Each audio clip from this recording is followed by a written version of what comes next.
വിഷയം ഗുരുവിൻ്റെ മതദർശനം എന്നുള്ളതാണ്. ഈ കാലഘട്ടത്തിന് ആവശ്യമായ ധർമ്മം ആണത്. അതുകൊണ്ട് തന്നെയാണ് ആ ഒരു വിഷയം സ്മൈൽ സാധന തന്നിരിക്കുന്നത്.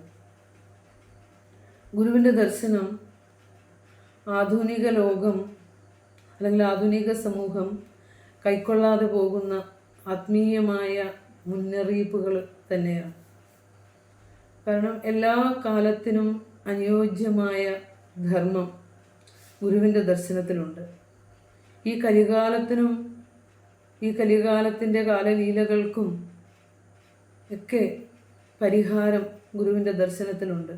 അതുകൊണ്ട് തന്നെ എല്ലാ കാലത്തിനും അനുയോജ്യമായ സനാതനമായ ധർമ്മമാണ് ഗുരു നമുക്ക് നൽകിയിരിക്കുന്നത്. അതായത് ഇനി വരുന്ന നൂറ്റാണ്ടിന് വേണ്ട ധർമ്മവും ഗുരുവിൻ്റെ ദർശനത്തിൽ ഉള്ളടക്കിയിരിക്കുന്നു. കലിയുഗത്തിൽ നാമസങ്കീർത്തനം എന്നാണല്ലോ പറയുക. കലവും നാമസങ്കീർത്തനം.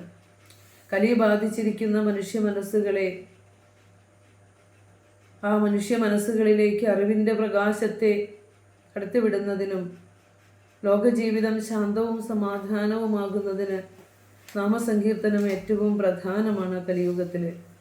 അങ്ങനെ ഈശ്വരഭക്തിയുള്ള, നന്മയുള്ള, സമാധാനം അനുഭവിക്കുന്ന ഒരു കൂട്ടം ജിജ്ഞാസുക്കളാണ് ഇതിലെ സമാഗതരായിരിക്കുന്നത്. കാരണം നമുക്കൊരു സത്സംഗത്തിലേക്ക് എത്തണമെങ്കിൽ ഒത്തിരി ഘടകങ്ങൾ അവിടെ ഉണ്ട്. ഒന്ന്, നമ്മൾക്ക് മാനസികമായി നമ്മൾക്കതിനുള്ള പക്വത വേണം. രണ്ടാമത്, ശാരീരികമായി അതിനുള്ള പക്വത വേണം. മൂന്നാമത്, കുടുംബപരമായി നമുക്കതിനുള്ള സാഹചര്യം ഒരുങ്ങണം. നാലാമത്, സാമൂഹികമായി നമുക്കതിനുള്ള സാഹചര്യം കിട്ടണം. അപ്പം ഇതെല്ലാം ഒത്തൊരുങ്ങി കിട്ടുമ്പോൾ അതൊരു ദൈവാനുഗ്രഹമാണ്, ദൈവാനുഗ്രഹ ഹേതുകമാണ്. അപ്പോൾ ആ ഒരു ദൈവാനുഗ്രഹത്തെ മനസ്സിൽ വെച്ചുകൊണ്ട് വേണം നമ്മൾ ഓരോ നിമിഷവും നമ്മളുടെ ജീവിതത്തിൻ്റെ കടത്തിവിടാനായിട്ട്. ഗുരു നമുക്ക്, നമ്മൾ പറഞ്ഞു, എല്ലാ കാലത്തിനും ആവശ്യമായ ധർമ്മമാണ് ഗുരു നമുക്ക് തന്നിരിക്കുന്നത്. അപ്പോൾ അതിൽ ഗുരു നിരവധിയായ സ്തംഭങ്ങൾ നമുക്ക് തന്നിട്ടുണ്ട്. ഏതൊക്കെയാണ് ആ പ്രകാശ ഗോപുരങ്ങൾ എന്ന് വെച്ചാൽ അതിലേറ്റവും സർവപ്രധാനമായിട്ടുള്ളത് ഗുരുവിൻ്റെ കൃതികൾ തന്നെയാണ്. രണ്ടാമത് ശ്രീനാരായണ സ്മൃതി എന്ന ശ്രീനാരായണ ധർമ്മം. മൂന്നാമത് വരുന്നത് ഗുരു നടത്തിയിട്ടുള്ള വിഗ്രഹ പ്രതിഷ്ഠകൾ. അടുത്തത് വരുന്നത് ഗുരുവിൻ്റെ ലോകസേവാ കേന്ദ്രങ്ങൾ, ശ്രീനാരായണ ധർമ്മസംഘവും ശ്രീനാരായണ ധർമ്മ പരിപാലന യോഗവും, ഗുരു സ്ഥാപിച്ചിട്ടുള്ള ആശ്രമങ്ങൾ, മഠങ്ങൾ, വിദ്യാലയങ്ങൾ, ഇതെല്ലാം തന്നെ ഈശ്വര ചിന്തയെ, പരമമായ സത്യത്തെ, ഒരു മനുഷ്യൻ എത്തിച്ചേരേണ്ട പരമമായ സത്യത്തിലേക്ക് എത്തിക്കുന്നതിന് വേണ്ടിയിട്ടുള്ള പ്രകാശ ഗോപുരങ്ങൾ, സ്തംഭങ്ങൾ തന്നെയാണ്. അതുകൊണ്ട് തന്നെയാണ് ലോകമരുഭൂമിയിൽ വാടിത്തളർന്നു വീഴുന്ന മനുഷ്യർക്ക്, ഈ കലിയുഗത്തിൻ്റെ കലികൽമഷങ്ങളിൽപ്പെട്ട് ഉഴലുന്ന മനുഷ്യർക്ക് തണലായി, ഒരു വൻമരമായി, നൂറ്റാണ്ടിൻ്റെ മധ്യത്തിൽ നട്ട, ഈ ജഗദീശ്വരൻ നട്ട വൻമരമായി പാന്തർക്ക് തണലേകിക്കൊണ്ട് ശ്രീനാരായണ ദർശനം ഇങ്ങനെ ലോകത്തുനിന്ന് വിരാജിച്ച് നിൽക്കുന്നത്. നമ്മുടെ വിഷയത്തിലേക്ക് കടക്കുമ്പോൾ ഗുരുവിൻ്റെ മതദർശനം എന്നുള്ളതാണ്. ഈ വിഷയത്തിലൂടെ കടന്നു പോകുമ്പോൾ നാം പല ഘട്ടങ്ങളിലൂടെ പോകേണ്ടതുണ്ട്. അതിൽ ആദ്യത്തേതാണ് അരുവിപ്പുറം പ്രതിഷ്ഠ. അരുവിപ്പുറം പ്രതിഷ്ഠ 1888 അരുവിപ്പുറം പ്രതിഷ്ഠ. ആ സമയത്ത് അവിടുന്ന് ആ പാറമേൽ പച്ചിലച്ചാറ് കൊണ്ട് കുറിച്ചിട്ട 32ഓളം അക്ഷരം വരുന്ന ആ മഹാമന്ത്രം, അത് ഇന്ന് ലോകത്തിന് ആവശ്യമായിട്ടുള്ള ആ മന്ത്രം തന്നെയാണ്. ജാതിഭേദം, മതദ്വേഷം ഏതുമില്ലാതെ സർവരും സോദരത്വേന വാഴുന്ന മാതൃകാസ്ഥാനമാമിത് എന്ന്. അതായത് കേരളത്തിന്, കൊച്ചു കേരളത്തിന് അല്ലെങ്കിൽ ഇന്ത്യക്ക്, ഈ ലോകത്തിനോട് എന്തെങ്കിലും പറയാനുണ്ടെങ്കിൽ, ഇന്നത്തെ കാലഘട്ടത്തിന് അനുയോജ്യമായിട്ട് അല്ലെങ്കിൽ വേണ്ടതായിട്ട് എന്തെങ്കിലും ഒരു സന്ദേശം കൊടുക്കാനുണ്ടെങ്കിൽ അത് ശ്രീനാരായണ ഗുരുദേവനിലൂടെയാണ്. അതാണ് ജാതിഭേദം മതദ്വേഷം ഏതുമില്ലാതെ സർവരും സോദരത്വേന വാഴുന്ന മാതൃകാസ്ഥാനമാമിത് എന്ന വിശ്വ മാനവികതയുടെ മഹാമന്ത്രം. അതായത് ഇന്ന് ലോകം നേരിടുന്ന ഈ ലോകത്തിൻ്റെ സകല പാപക്കറകളെയും കഴുകി കളഞ്ഞുകൊണ്ട് ഈ ലോകത്തിൻ്റെ മേൽ ഒരു വിശ്വപതാക പോലെ പാറിക്കളിക്കേണ്ട മന്ത്രാക്ഷരങ്ങളാണ് ഗുരുവിൻ്റെ ആ അരുവിപ്പുറത്ത് കുറിച്ചിട്ട വരികൾ.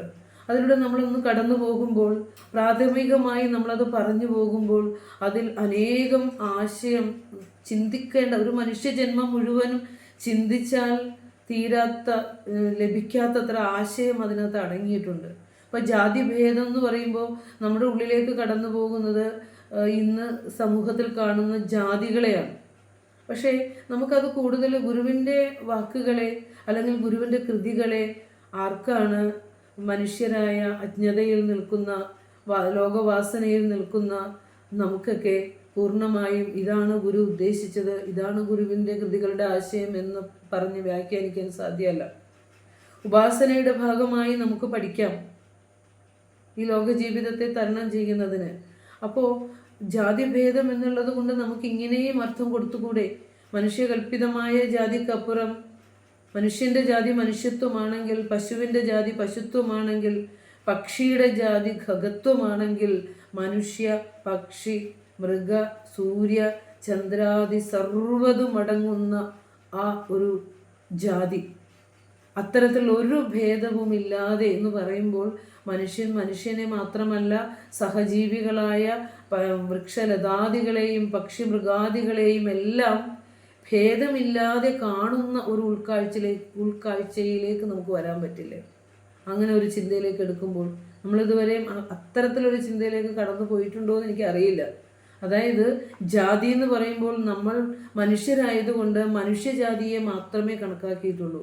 ഗുരുവിൻ്റെ ജാതി സങ്കല്പത്തിൽ മനുഷ്യർ മാത്രമല്ല ഉള്ളത്, സർവ്വജീവികളെയും അവിടുന്ന് ആ ദർശനത്തിൻ്റെ പരിധിയിലേക്ക് ചേർത്ത് വെച്ചുകൊണ്ടാണ് അവിടുത്തെ ദർശനം ഭഗവാൻ അവതരിപ്പിച്ചിട്ടുള്ളത്. അപ്പോൾ എല്ലാ തരത്തിലുള്ള സൂര്യചന്ദ്രാദി മനുഷ്യ പക്ഷി മൃഗാദി സകലതും ഒരൊറ്റ ഈശ്വര സത്തയുടെ ആവിഷ്കാരങ്ങളാണ് എന്നറിഞ്ഞ് സർവ്വതിനോടും ദ്വേഷമില്ലാതെ, ജാതിഭേദമില്ലാതെ, മതദ്വേഷമില്ലാതെ, മതം എന്ന വാക്കിന് അഭിപ്രായം എന്നാണ് അർത്ഥമെങ്കിൽ സത്യദർശികളായ മഹാപുരുഷന്മാർ കാലാകാലത്തിന് ആവശ്യമായ ധർമ്മത്തെ പറഞ്ഞിരിക്കുന്ന വാക്കുകളാണ് മതം എങ്കിൽ മതദ്വേഷം പാടില്ല.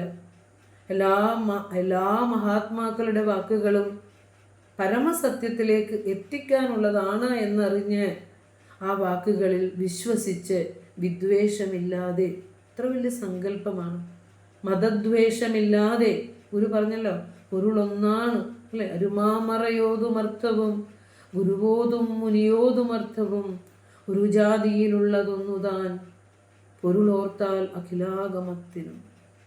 ഇങ്ങനെ പറഞ്ഞു തന്ന ഋഷീശ്വരനാണ് പറയുന്നത്, മതദ്വേഷം കൂടാതെ എല്ലാത്തിനെയും സ്വീകരിക്കുന്ന മനസ്സുമായിട്ട് സർവരും, ഗുരുവിൻ്റെ ആ മഹാമന്ത്രത്തിലെ സർവരും എന്നുള്ളത് ആണ് ഗുരുവിൻ്റെ അദ്വൈത ദർശനം.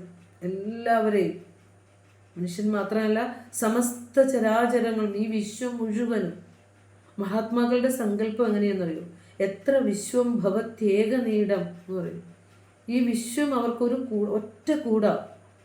അവർക്ക് സംസ്ഥാനത്തിൻ്റെ അതിർവരമ്പുകളില്ല, രാജ്യത്തിൻ്റെ അതിർവരമ്പുകളില്ല, ഭൂഖണ്ഡങ്ങളുടെ അതിർവരമ്പുകളൊന്നുമില്ല.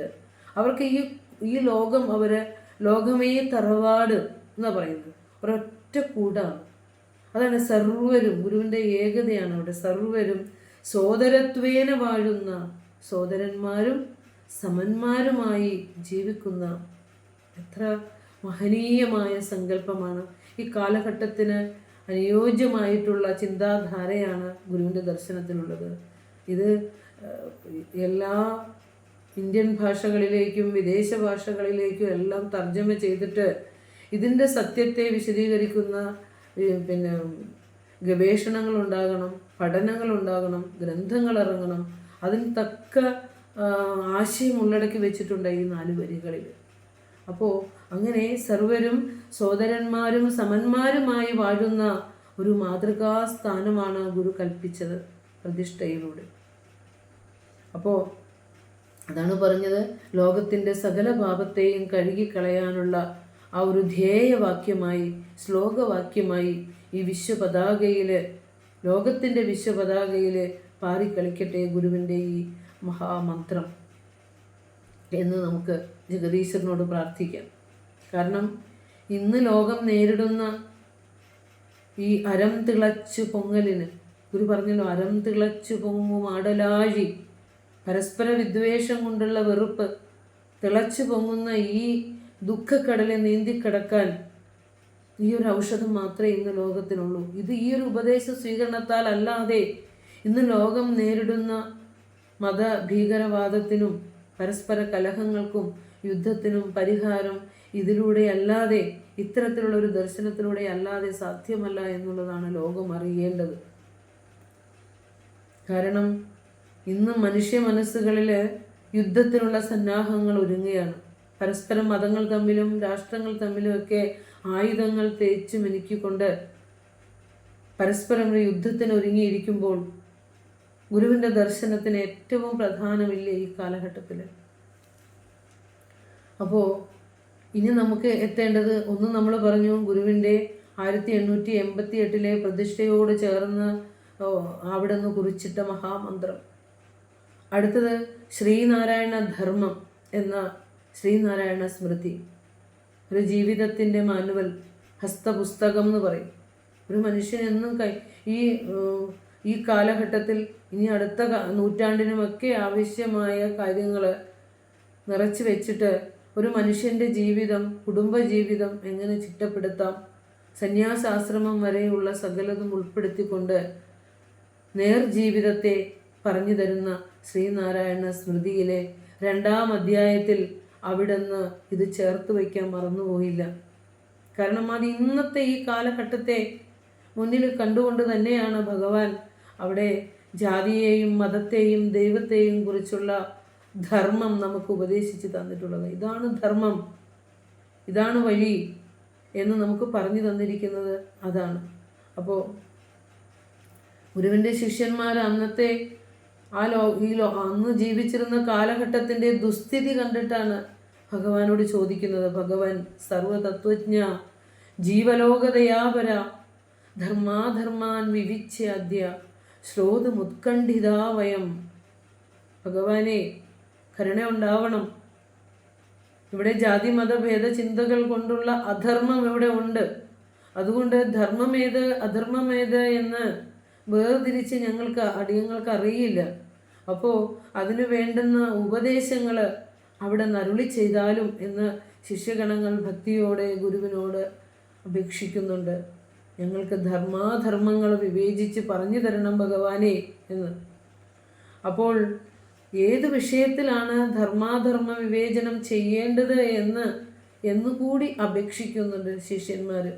മതത്തെക്കുറിച്ച് വേണം, ജാതിയെക്കുറിച്ച് വേണം, ഈശ്വര വിശ്വാസ സ്ഥിതിയെക്കുറിച്ചൊക്കെ ഉള്ള അജ്ഞാനത്തിൽ ആണ്ടുപോയിരിക്കുന്നു ജനം. അപ്പോൾ അതിൽ നിന്ന് അത്തരത്തിലുള്ള ഈശ്വര മതത്തെ ചൊല്ലി ജാതിയെ ചൊല്ലി ഈശ്വര വിശ്വാസത്തെയൊക്കെ പ്രതി മനുഷ്യൻ അധർമ്മത്തിലേക്ക് കടന്നുകൊണ്ടിരിക്കുകയാണ്. ജീവിതം ദുസ്സഹമാവുന്ന രീതിയിൽ മനുഷ്യൻ്റെ ശാന്തതയും സ്വസ്ഥതയും സമാധാനവും കെടുത്തിക്കൊണ്ട് ജാതി മത ഭേദ ചിന്തകൾ ദൈവചിന്തകളിലൂടെ അധർമ്മം കടന്നു വരുമ്പോൾ അതിനെ നേരായ രീതിയിൽ തിരുത്തിയിട്ട് ശരിയായ ധർമ്മത്തെ, ശരിയായ ജാതിയെ, ശരിയായ മതത്തെ, ശരിയായ ഈശ്വര വിശ്വാസം എന്തെന്ന് കരുണയോടെ അവിടുന്ന് അരുളി ചെയ്താലും ഭഗവാനെ എന്ന് ഗുരുവിനോട് ചോദിക്കുകയാണ്. അപ്പോഴാണ് ഗുരു പറയുന്നത്, ധർമ്മയേവ ഹി ബോദ്ധവ്യോ മന്തവ്യ കർമ്മകോടിഷു അനുഷ്ഠേയോ ഉപദേഷ്ടവ്യോ ധർമ്മോ ലോകപ്രവർത്തക. മനുഷ്യൻ ധർമ്മത്തെ അറിയണം. ധർമ്മയേവ ഹി ബോദ്ധവ്യ, അറിയണം. എന്താണെന്ന് അറിയണം. നമ്മളിപ്പോൾ എല്ലാം അറിയുന്നത് എന്തിനാ? പ്രചരിപ്പിക്കാനാണ് നമ്മൾ അറിയുന്നത്. പ്രചരണമാണ് ഇന്ന് കൂടുതലും നടക്കുന്നത്. ബോധനവും നിധിധ്യാസനവും ഒന്നും നടക്കുന്നില്ല. അതുകൊണ്ട് തന്നെ നമ്മുടെ ദുഃഖം മാറുന്നില്ല. ഗുരുവിൻ്റെ ധർമ്മത്തെ പഠിച്ചു തുടങ്ങുമ്പോൾ നമ്മൾ ധർമ്മപ്രചാരകരായി മാറും. അത് വേണ്ടാന്നല്ല, പക്ഷെ അതിനപ്പുറം നമ്മൾ സ്വയം ആ ഇരുട്ടിനെ മാറ്റി അവിടെ വെളിച്ചം വീശുമ്പോൾ മാത്രമാണ് നമുക്ക് ആ വെളിച്ചത്തെ മറ്റുള്ളവരിലേക്ക് പകർന്നു കൊടുക്കാൻ സാധിക്കുക. അപ്പം ആദ്യം സ്വയം ഇരുട്ട് മാറണം. അതാണ് ഗുരു പറയുന്നത്, ധർമ്മ ഏവ ഹി ബോദ്ധവ്യ. ധർമ്മം, മനുഷ്യൻ ധർമ്മത്തെ അറിയണം. ധർമ്മം എന്ന് പറഞ്ഞാൽ അറിയാലോ, ഈ പ്രപഞ്ചത്തെ ആകെ ചേർത്ത് കോർത്ത് നിർത്തുന്ന ഒരു നിയമവ്യവസ്ഥയുണ്ട്. അതാ പരമമായ സത്യമാണ് എന്നറിയണം. ആ ധർമ്മത്തെ അറിയുകയും ഈ അറിഞ്ഞതിനെ വിചാരിക്കണം. നമ്മൾ ബാഹ്യമായ ശ്രവണം മാത്രമേ എല്ലാ കാര്യത്തിലും നമ്മൾ നടക്കുന്നുള്ളൂ. ഇല്ലെങ്കിൽ നമുക്ക് രക്ഷപ്പെടാൻ ഒരു കൃതി മതി, അനേകം കൃതി പഠിക്കേണ്ട. നമ്മളിപ്പോൾ ദർശനമാലയൊക്കെ വിചാരം ചെയ്ത് കഴിഞ്ഞിരിക്കുന്നവരാണ്, ഉപനിഷത്തുകൾ പഠിച്ചവരാണ്, ദർശനമാല പഠിച്ചവരാണ്, നിരവധിയായ പഠനങ്ങൾ നമ്മുടെ നടന്നു കഴിഞ്ഞു. അപ്പം പഠനത്തിൻ്റെ കുറവല്ല നമുക്കുള്ളത് എന്താ? ഈ വിചാരമാണ്. വിചാരം, അതായത് ഉള്ളിലേക്ക് അതിനെ അറിഞ്ഞതിനെ ഗുരു എപ്പോഴും പറയും, വിചാരം ചെയ്യണം, ഓർക്കണം, ആരായണം. ഈ ആരായലും ഓർക്കലും വിചാരിക്കലും മാത്രമാണ് ശാശ്വത ദുഃഖപരിഹാരത്തിലേക്ക് നമ്മളെ നയിക്കുകയുള്ളൂ. ഇല്ലെങ്കിൽ നമുക്ക് ദുഃഖം വരും. കേൾക്കുന്നത് ഒന്ന്, പറയുന്നത് ഒന്ന്, പക്ഷേ നമ്മുടെ മനസ്സിലേക്ക് നമുക്ക് സമാധാനമോ അല്ലെങ്കിൽ ദുഃഖത്തിന് പരിഹാരമോ ഉണ്ടാവില്ല. അതുകൊണ്ടാണ് പറയുന്നത് ഇത് വിചാരിക്കണം. ഗുരു പറയുക, ധർമ്മ ഏവ ഹി ബോദ്ധവ്യ മന്തവ്യ. അത് വിചാരിക്കണം. പിന്നെ അനുഷ്ഠേയ, ഗുരു പറഞ്ഞു തരുന്നുണ്ടോ, അനുഷ്ഠിക്കണം അത്രേ. ഉറുമ്പിനെ കൊല്ലരുതെന്ന് പറയുമ്പോൾ ഒരു ജീവി പിടഞ്ഞ് മരിക്കുന്നത് കാണുമ്പോൾ നമ്മുടെ ഉള്ളിൽ കരുണയില്ലെങ്കിൽ, കൃപയില്ലെങ്കിൽ, തൊട്ടടുത്തിരിക്കുന്നവൻ്റെ നെഞ്ചിലേക്ക് നിറയൊഴിക്കുവാൻ നമുക്ക് ആ മനസ്സിൽ ഒരു വെറുപ്പ്, കരുണയില്ലെങ്കിൽ നമ്മളിത് കേട്ടുകൊണ്ട് എന്താ പ്രയോജനം? ഒരു പ്രയോജനമില്ല. തൊട്ടടുത്തിരിക്കുന്നവനെ നിന്ദിക്കുമ്പോൾ നമ്മളിത് കേട്ടുകൊണ്ട് എന്താ പ്രയോജനമുള്ളത്? അതില്ല. അപ്പോൾ അതുകൊണ്ടാണ് ഗുരു പറയണത്, ഇത് കേൾക്കണം, അറിയണം, വിചാരിക്കണം, പിന്നെന്താ, അനുഷ്ഠിക്കണം. അതിനുശേഷം മാത്രമേ ഉപദേശിക്കാൻ പാടുള്ളൂ. അങ്ങനെ പറയുമ്പോൾ നമ്മൾ ആരും ഇതൊന്നും ഭഗവാന്റെ ദർശനത്തെ ഉപദേശിക്കുവാനായിട്ട് നമുക്കൊന്നും കെൽപ്പ് വന്നിട്ടില്ല. അതാണ് നമ്മൾ മനസ്സിലാക്കേണ്ട ഒരു കാര്യം. അപ്പോൾ ധർമ്മ ഏവ ഹി ബോദ്ധവ്യ മന്തവ്യ കർമ്മകോടിഷു, അല്ലേ? കർമ്മകോടികൾ കൊണ്ട്, അതായത് ഓരോ പ്രവർത്തനങ്ങൾ കൊണ്ട് നമ്മൾ ഈ ധർമ്മത്തെയാണ് അറിയേണ്ടത്. ധർമ്മമാണ് ഈ ലോകത്തെ ധരിക്കുന്നത് എന്ന് ഗുരു പറഞ്ഞുകൊണ്ടാണ്, ആമുഖമായി പറഞ്ഞുകൊണ്ടാണ് ഭഗവാൻ തത്വോപദേശം നടത്തുന്നത്. അപ്പം നമ്മൾ ഓർക്കണം, കേട്ട കാര്യങ്ങൾ ശ്രവണം, മനനം, നിധിധ്യാസനം, ഇതിലൂടെ കടന്നു പോകണം നമ്മൾ. ഇനി അടുത്തത് പറയുമ്പോൾ നമ്മൾ ശ്രീനാരായണ ധർമ്മത്തിലെ മതദർശനം 46-ാമത്തെ ശ്ലോകം. ശ്രീനാരായണ ധർമ്മത്തിൽ മതത്തെക്കുറിച്ച് ഗുരു പറയുമ്പോൾ, എല്ലാം നമുക്ക് പറയാൻ പരിമിതമായ സമയമല്ലേ നമ്മുടെ കയ്യിലുള്ളൂ. അപ്പോൾ മതദർശനം പറയുമ്പോൾ 46-ാമത്തെ ശ്ലോകം. നിങ്ങൾ ശ്രീനാരായണ ധർമ്മമൊക്കെ പഠിച്ചു കഴിഞ്ഞവരാണ്, പക്ഷെ നമ്മൾ കൂടുതൽ പഠിക്കുന്നത്, കേട്ടത് തന്നെ കേട്ട് പഠിക്കുന്നത് ആവർത്തനം സത്യം ഉറപ്പിക്കുന്നതിന് സഹായകമാകും, അല്ലേ? അപ്പോൾ മതത്തെക്കുറിച്ച് ശ്രീനാരായണ ഗുരുദേവൻ ശ്രീനാരായണ ധർമ്മത്തിൽ പറഞ്ഞിരിക്കുന്ന ശ്ലോകം അറിയാമോ ആർക്കെങ്കിലും? ജസ്റ്റ് ഒന്ന് വെറുതെ കേട്ടിട്ടുണ്ടോ? മതത്തെക്കുറിച്ച് ശ്രീനാരായണ ധർമ്മത്തിൽ ഗുരു പറഞ്ഞിരിക്കുന്നത് എന്താണെന്ന് ആരെങ്കിലും ഒന്ന് ഓഡിയോ തുറന്ന് പറയാമോ?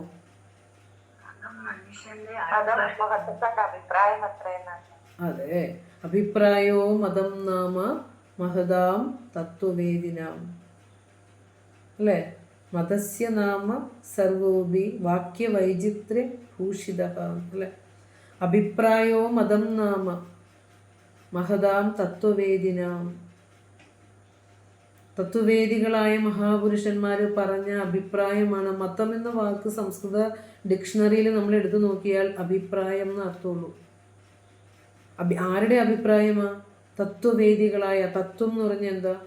അതാണ് നീ എന്നറിഞ്ഞ, നീ ഈശ്വരനാണെന്നറിഞ്ഞ, പുത്തൻ ഭഗവാൻ തന്നെ എന്നറിഞ്ഞ, ആ ഏകതയെ അറിഞ്ഞ മഹാപുരുഷന്മാരെയാണ് തത്വവേദികൾ എന്ന് പറയുക. നമ്മൾ തത്വം പറയുക എന്ന് പറഞ്ഞത് തത്വം, അത് നീയാണ് എന്നറിഞ്ഞവൻ എന്നർത്ഥം. അപ്പോൾ തത്വവേദികളായ മഹാപുരുഷന്മാർക്ക് രണ്ടഭിപ്രായമില്ല, ഒരഭിപ്രായമേ ഉള്ളൂ. അവര് ആ കാലഘട്ടത്തിൽ എന്താണ് വേണ്ടത് എന്ന് അവരവതരിച്ച ആ ശരീരം കൈക്കൊണ്ട കാലഘട്ടത്തിന് എന്ത് ധർമ്മമാണോ വേണ്ടത് അതാണ് പറഞ്ഞു കൊടുത്തത്. ഇപ്പോൾ വന്നിരിക്കുന്നത് എന്താ, അത് ഒരു വിഭാഗമായിക്കൊണ്ട് അത് അവരുടെ ധർമ്മം, ഇത് ഇവരുടെ ധർമ്മം, മറ്റത് മറ്റവരുടെ ധർമ്മം, അങ്ങനെയായി മാറിയേക്കുക. അതുകൊണ്ടാണ് ഗുരു അത് എടുത്തു പറയുക. അതായത് തത്വവേദികളായ മഹാപുരുഷന്മാർ ഓരോ കാലഘട്ടത്തിനും ആവശ്യമായ ധർമ്മം, സത്യം ഉപദേശിച്ചു കൊടുത്തു. എന്നിട്ട് പറയാണ്, എല്ലാ മതസ്യ സർവമപി സാരഹ വാക്യവൈചിത്ര്യഭൂഷിത. വാക്യങ്ങളുടെ വ്യത്യസ്തത മാത്രമേ അവിടെയുള്ളൂ, ഭാഷയുടെ വ്യത്യസ്തത അവിടെയുണ്ട്. അല്ല, വേദം എഴുതിയ ഭാഷയിലല്ല ബൈബിൾ എഴുതിയിരിക്കുന്നത്, ബൈബിളിൻ്റെ ഭാഷയിലല്ല ഖുർആൻ എഴുതിയിരിക്കുന്നത്, അല്ലേ? അപ്പോൾ ആ ഭാഷയ്ക്ക് വാക്കുകൾക്കും മാത്രമേ വ്യത്യാസമുള്ളൂ. എല്ലാ മതങ്ങളുടെയും തത്വം, സാരം ഒന്ന് തന്നെ. ദേശകാലങ്ങൾക്ക് അനുസരണമായിട്ട് അതിനെ പറയുന്ന വാക്കുകൾ മാത്രമാണ് വ്യത്യസ്തമായിരിക്കുന്നത് എന്ന് ആലോചിച്ച് നോക്കൂ. ഗുരുവിൻ്റെ കരുണയും അൻപും ആ സർവ്വതിനെയും ചേർത്ത് വയ്ക്കുന്ന ആ ഏകതയും നമുക്ക് പറയാൻ പറ്റില്ല. ഗുരുവിനെ എങ്ങനെയാണ് ഗുരുവെന്ന ചൈതന്യം എന്ന് വാക്കുകൊണ്ട് നമുക്ക് പറയാൻ പറ്റില്ല. അത്രയ്ക്കും ഈ ലോകത്തിന് ആവശ്യമായ ആ ഏകതയെ ഗുരു നമുക്ക് തന്നിട്ടുണ്ട്. എന്തുകൊണ്ടാണ് ഗുരുവിൻ്റെ ദർശനത്തെ എല്ലാവർക്കും നെഞ്ചോട് ചേർക്കാൻ പറ്റാത്തത് എന്ന് ആലോചിച്ച് പോകും പലപ്പോഴും നമ്മൾ. കാരണം എല്ലാത്തിനെയും ഒരു കുഞ്ഞുറുമ്പിനെ വരെ ചേർത്ത് വെച്ച ഭഗവാൻ, എല്ലാത്തിനെയും ചേർത്ത് വെച്ച ഗുരുവിനെ എന്തിൻ്റെ പേരിലാണ് നമുക്ക് ലോകം മാറ്റി നിർത്തുന്നതെന്ന് നമ്മൾ ചിന്തിച്ചു പോകും. അപ്പോൾ ഇവിടെ ഗുരു പറയാണ്, അനേക ഗിരിസംഭൂത നിമ്നകേവ മഹോദതിം. ശ്രീനാരായണ ധർമ്മത്തിലൂടെ തന്നെ പറയുക, ഏകം സനാതനം വസ്തു പ്രാപ്യ വിശ്രാമ്യതി സ്വയം. അതായത് അനേകം പർവ്വത മതത്തെക്കുറിച്ച് പറയുമ്പോൾ, അഭിപ്രായങ്ങളെക്കുറിച്ച് പറയുമ്പോൾ പറയാണ്, അനേകം പർവ്വതങ്ങളിൽ നിന്നും ഒഴുകി ഒലിക്കുന്ന കൊച്ചു കൊച്ചു കൈ അരുവികൾ എല്ലാം ചെന്ന് ലയിക്കുന്നത് എന്ന് എത്തേണ്ട വഴി ആ മഹാസമുദ്രത്തിൽ ചേർന്ന് ലയിക്കുന്നു. അതുപോലെയാണ് എല്ലാ മതങ്ങളും ഏകമായ വസ്തുവിൽ ലയിക്കുന്നു എന്നർത്ഥം. അതായത് വഴികൾ പലതാണെങ്കിലും എത്തിച്ചേരേണ്ട ലക്ഷ്യം ഒന്നാണ്. മാർഗം പലതാണെങ്കിലും ലക്ഷ്യം ഒന്നാണ് എന്ന് ഗുരു ശ്രീനാരായണ ധർമ്മത്തിലൂടെ നമ്മളോട് പറഞ്ഞു തരുന്നു. അതുപോലെ ശ്രീനാരായണ സ്മൃതിയിലെ 50-ാമത്തെ ശ്ലോകത്തിൽ ഗുരു പറയുന്നുണ്ട്, അത് ഓരോ മതങ്ങളെയും ഗുരു ഒന്ന് എടുത്ത് പരാമർശിച്ചുകൊണ്ട് പറയുന്നുണ്ട്. മഹമ്മദാഹ ക്രൈസ്തവാശ്ച ജൈന ബൗദ്ധസ്തദേധരേ ഏകദാവാദനായൈവ പ്രയതന്തേ നിരന്തരം. മുഹമ്മദീയരും ക്രൈസ്തവരും ജൈനാഹ ബൗദ്ധഹ ജൈനന്മാരും ബൗദ്ധമതക്കാരും തഥാ അതുപോലെ തന്നെ ഇതരേ മറ്റു മതക്കാരും. ഇതരേ എന്നുള്ളതുകൊണ്ട് എല്ലാ വിഭാഗങ്ങളെയും ഇന്ന് നമ്മൾ പറയുന്ന സാധാരണ സെമിറ്റിക് മതങ്ങളെ പറയുന്ന എല്ലാ മതങ്ങളും ഏകതാപാദനായ ഏവ ഈ ഏകതയെ കൊണ്ട് ഏകതയിൽ എത്തിച്ചേരാൻ വേണ്ടിയിട്ടാണ് നിരന്തരം ശ്രമിക്കുന്നത്. ഏതാ ഏകത? പരമാത്മസത്യം, പരമാത്മസ്വരൂപം, പരബ്രഹ്മം. അതിനെ ഓരോ മതക്കാരും ഏത് പേരിട്ട് വിളിച്ചാലും എത്തിച്ചേരേണ്ടത് ആ നിത്യശാന്തിയിലേക്കും സുഖത്തിലേക്കുമാണ്. അതിനു വേണ്ടിയിട്ടാണ് ഓരോ ജീവനും ഒരണു പോലും എടുത്ത് മുന്നോട്ട് ചലിക്കുന്നത്. ഈ സമാധാനം സുഖവും നേടിയ അത് എവിടെ ഇരിക്കുന്നു എന്ന് മാത്രമേ അറിയില്ല. അത് എൻ്റെ മതത്തിൽ മാത്രമാണെന്ന് ചിലർ പറയും. അവിടെ ഇരിക്കുന്നതല്ല ശരി, ഇവിടെ ഇരിക്കുന്നതാണ് ശരി എന്ന് പറയും. ഇത് രണ്ടും ശരിയല്ല, തൊട്ടപ്പുറത്തുള്ളതാണ് ശരി എന്ന് പറയും. ഇങ്ങനെ പറഞ്ഞ് കലഹിക്കുമ്പോഴാണ് മതകലഹങ്ങൾ ഉണ്ടാകുന്നത്. ഗുരു അത് വളരെ ഭംഗിയായി നമുക്ക് ശ്രീനാരായണ സ്മൃതിയും ശ്രീനാരായണ സ്മൃതി പോലെ തന്നെ ആത്മോപദേശ ശതകത്തിലെ 44 മുതൽ 49 വരെയുള്ള ശ്ലോകങ്ങൾ നമ്മൾ പഠിക്കണം. മതമീമാംസ അതിനെക്കുറിച്ച് വിശദമായ ഭാഷാന്തരീകരണം ഉണ്ടാകണം, അതായത് തർജ്ജമകൾ ഉണ്ടാകണം, എല്ലാ ഭാഷകളിലേക്കും ഇത് വിവർത്തനം ചെയ്യണം, ലോകത്തിത് പ്രചരിക്കണം. ലോകത്തിലെ എല്ലാ ഭാഷകളിലും ഗുരുവിൻ്റെ മതമീമാംസ ആത്മോപദേശ ശതകത്തിലെ 44 മുതൽ 49 വരെയുള്ള ശ്ലോകം പ്രചരിക്കണം. കാരണം അതിൻ്റെ വെളിവുണ്ടായാൽ, അത് അറിഞ്ഞു കഴിഞ്ഞാൽ ഈ കലഹങ്ങളെല്ലാം അസ്ഥാനത്താകും. അപ്പോൾ ഇവിടെ 44 മുതൽ 49 വരെയുള്ള ശ്ലോകം മതമീമാംസ എന്നറിയപ്പെടുന്നു. ഇവിടെ മീമാംസ, ഇപ്പോൾ നമ്മളിപ്പോൾ പറഞ്ഞു വന്നത് ശ്രീനാരായണ ധർമ്മമാണ്. ശ്രീനാരായണ ധർമ്മത്തിലെ മതം ആണ് നമ്മൾ ചർച്ച ചെയ്തുകൊണ്ടിരിക്കുന്നത്. അതിനോട് ചേർത്ത് വെച്ചുകൊണ്ട് തന്നെ നമുക്ക് ആത്മോപദേശ ശതകവും മനസ്സിലാക്കാം. ഇതിലെ ശ്രീനാരായണ സ്മൃതിയിൽ മതദർശനം നിങ്ങൾ എടുക്കുക, എന്നിട്ട് ആത്മോപദേശ ശതകം ഒന്ന് തുറക്കുക, അതിലെ 44, 49 വരെ ശ്ലോകങ്ങൾ എടുക്കുക. ഇന്ന് ചെന്നിട്ട് ചെയ്യേണ്ട ഹോംവർക്കാണത്. എന്നിട്ട് ഈ ശ്രീനാരായണ സ്മൃതിയിൽ പറഞ്ഞിരിക്കുന്ന ശ്ലോകങ്ങളുടെ അതേ ആശയം വരുന്ന ആത്മോപദേശ ശതകത്തിലെ ശ്ലോകങ്ങൾ എത്രയുണ്ട് എടുക്കുക. കാരണം എന്താണോ ഈ ലോകം അറിയാൻ ആഗ്രഹിക്കുന്നത് അത് ശ്രുതിയിലൂടെയും സ്മൃതിയിലൂടെയും അവിടെ നിന്ന് തന്നിരിക്കുകയാണ്. കാരണം ഈ ലോകം നേരിടുന്ന പ്രശ്നങ്ങൾക്കുള്ള പരിഹാരം അവിടെ നിന്ന് വീണ്ടും വീണ്ടും വീണ്ടും നിർദ്ദേശിക്കുകയാണ്. അതുകൊണ്ടാണ് ഈ ഒരു ഭാഗം പഠനത്തിന് വിധേയമാക്കുകയും തർജ്ജമകൾക്ക് വിധേയമാക്കുകയും ലോകത്തിലേക്ക് ഇത് എത്തിക്കുകയൊക്കെ ചെയ്യേണ്ടത് അതുകൊണ്ട് തന്നെയാണ്. അതായത് മീമാംസ, മതമീമാംസ എന്ന് പണ്ഡിതന്മാർ അതിന് പേരിടാൻ കാരണം, മീമാംസ എന്ന് പറഞ്ഞാൽ ആദരണീയമായ ചിന്ത എന്നൊക്കെ അർത്ഥം കൊടുക്കാം. പല അർത്ഥങ്ങൾ പറയാം. ആദരണീയമായ ചിന്ത എന്ന് പറയാം, അന്വേഷണം എന്ന് പറയാം, ധ്യാനം എന്ന് പറയാം, അല്ലെങ്കിൽ വേദാർത്ഥങ്ങളും അല്ലെങ്കിൽ വേദത്തിൻ്റെ പൊരുളിനെ മനസ്സിലാക്കാനുള്ള ശ്രമങ്ങളെ അടിസ്ഥാനമാക്കിയുള്ളതാണ് മീമാംസ എന്നൊക്കെ പറയാം. വേദാർത്ഥങ്ങളെ മനസ്സിലാക്കാനുള്ള ശ്രമം, ഇതിനെയൊക്കെ നമുക്ക് മീമാംസ എന്ന് പറയാം. നമുക്കിപ്പോൾ ഇവിടെ എടുക്കാം ആദരണീയമായ ചിന്ത, മതത്തെക്കുറിച്ചുള്ള ഏറ്റവും ശ്രേഷ്ഠമായ ആദരണീയമായ ചിന്ത 44 മുതൽ 49 വരെ ശ്ലോകങ്ങളിലായി ആത്മോപദേശ ശതകത്തിൽ ഗുരു പറയുന്നു. അതിലെ 47-ാമത്തെ ശ്ലോകത്തിൽ ഗുരു പറയുകയാണ്, ഒരു മതമാകുവതിനുരപ്പതെല്ലാവരും ഇതു വാദികളാരും ഓർക്കുകയില്ല. ഇവിടെ ഇപ്പോൾ മനോഹരമായ ആത്മോപദേശ ശതകം ചൊല്ലുന്നത് കേട്ടു അല്ലേ? ഒരു ആർക്കെങ്കിലും ഒന്ന് ചൊല്ലാമോ ആ ശ്ലോകം? ഒരു മതമാകുവതി 47-ാമത്തെ ശ്ലോകം ഒന്ന് ചൊല്ലൂ. ഒരു മതമാകുവതിന്നുരപ്പതെല്ലാവരുമിതു വാദികളാരും ഓർക്കുകയില്ല. പരമതവാദമൊഴിഞ്ഞ പണ്ഡിതന്മാരറിയും ഇതിന്റെ രഹസ്യം ഇങ്ങ ശേഷം. Very good. അപ്പോൾ ഇവിടെ എന്താ ഇതിൻ്റെ പൊരുളെന്ന് നോക്കി ഭഗവാൻ അതിനകത്ത് ഇതൊന്ന് കേട്ടുപോയിടണം എന്ന് ലോകത്തോട് പറയുകയാണ്. അത്ര മനോഹരമായിട്ടാണ് ആത്മോപദേശ ശതകം ചൊല്ലിയത്. എന്നുവെച്ചാൽ അത് കേൾക്കുന്തോറും നമ്മുടെ ഉള്ളിലേക്ക് വീണ്ടും വീണ്ടും കേൾക്കണം, വീണ്ടും വീണ്ടും കേൾക്കണം നമുക്ക് തോന്നും.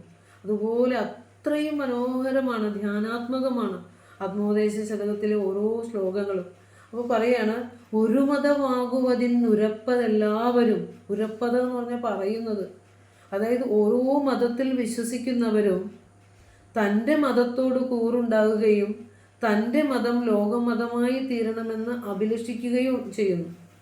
അവിടെയും ഞാനും എൻ്റേതും വരുന്നതാണ് സകല പ്രശ്നങ്ങൾക്കും കാരണം.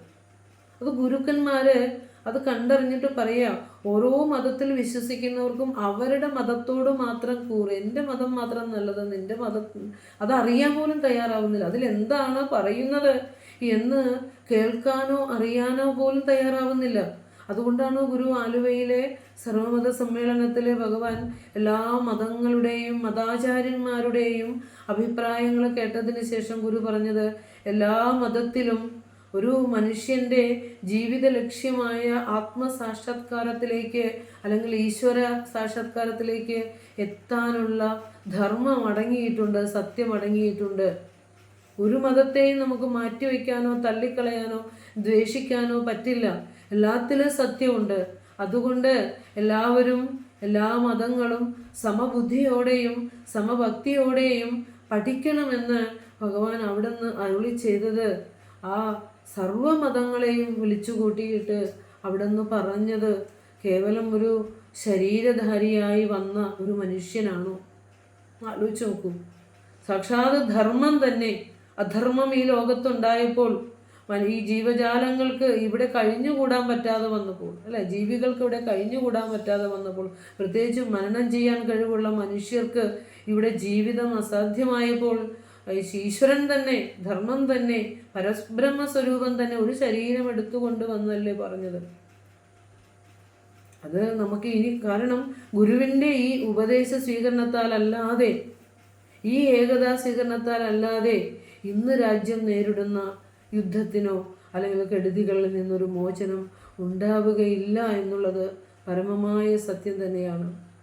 ഈ ഉപദേശ സ്വീകരണത്താൽ അല്ലാതെ, കാരണം അതിനുള്ളതെല്ലാം ഭഗവാൻ സർവ്വതിനെയും ചേർത്ത് വെക്കുന്ന സമന്വയത്തിൻ്റെ ദർശനമാണ് ഗുരുവിൻ്റെ ദർശനം. അതുകൊണ്ടാണ് അപ്പോൾ ഓരോ ഗുരു പറയാണ്, ഒരു മതമാകുവതിനുരപ്പതെല്ലാവരും, ഇത് വാദികളാരും ഓർക്കുകയില്ല. വാദിക്കുന്നവരറിയുന്നില്ല.